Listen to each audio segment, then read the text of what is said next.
I am studying 8th class C section. My school name is ZPHS High School Nedmarru.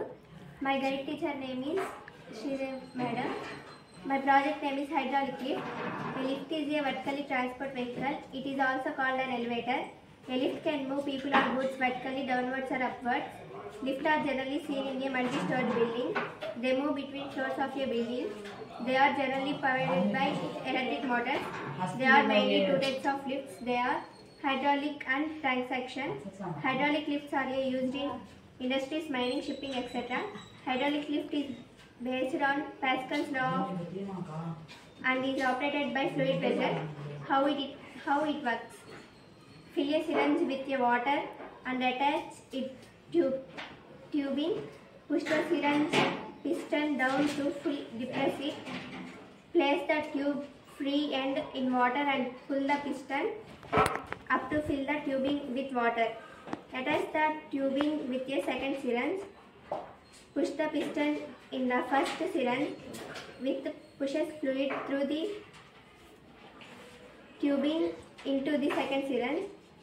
The fluid in the second syringe extends with plunger. It lifts a platform.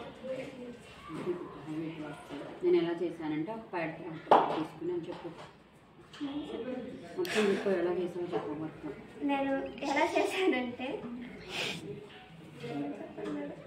ఎలా చేసాను video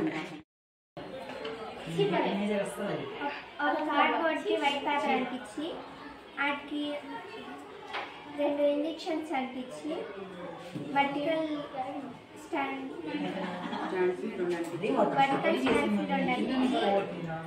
vertical స్టాండ్స్కి ఇంజెక్షన్స్ని ఆ vertical స్టాండ్స్కి injections అంటించడం జరిగింది.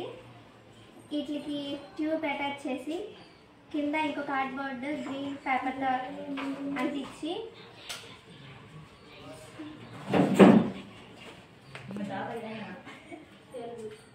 ఈ విధంగా pressure ఉపయోగించడం వల్ల lift అనేది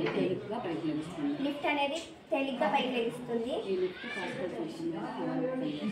lift Pascal's లా సూత్రం మీద పనిచేస్తుంది, ఆధారపడి పనిచేస్తుంది.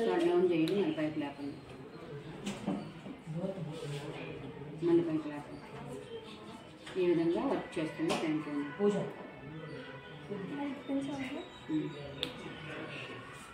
ఈ విధంగా లిఫ్ట్ వర్క్ చేస్తుంది అని చెప్పి మళ్ళీ పైకి ఈ విధంగా లిఫ్ట్ వర్క్ చేస్తుంది. Thank you.